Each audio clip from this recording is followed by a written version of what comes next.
probably been attacked by a dog in a garden. Crawling naked in a river somewhere. Not quite sure where though. Walking downstairs in my parents' house and finding records all over the floor like a carpet after they'd had a party. And I had a packet of Smarties, and I was trying to keep these Smarties away from the dog, and the dog for some reason was like jumping at me to get these Smarties. I've never liked dogs ever since. My earliest memory is a memory of fear, sitting on my father's lap and driving his Triumph Herald. He did the pedals and I was doing the steering, and I drove into the wall of our local school because we were testing the car in the car park of the school.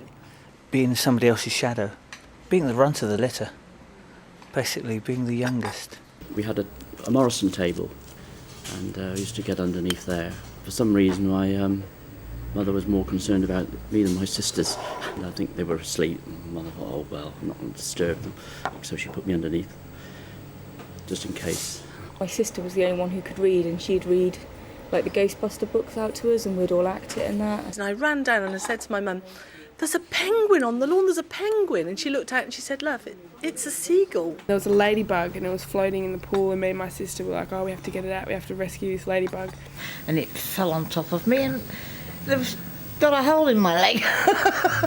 Naughty things. Doing things I wasn't supposed to do, you know. There was a driving school, for sort of toddlers, and I kept on driving through all the red lights, and this guy was shouting at me in Norwegian, but I didn't have a clue what he was on about. Collecting cardboard boxes and keeping them in my shed, and my mother finding them and asking me what I was doing with them.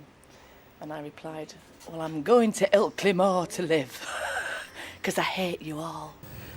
I remember standing in the queue, waiting to get on the bus, with our label on, with my name and address, and getting on the bus and, pressing my face up into the glass and waving to Mum as we went off. I painted it purple, and my teacher said,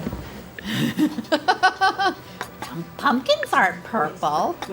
And that affected me for the rest of my life.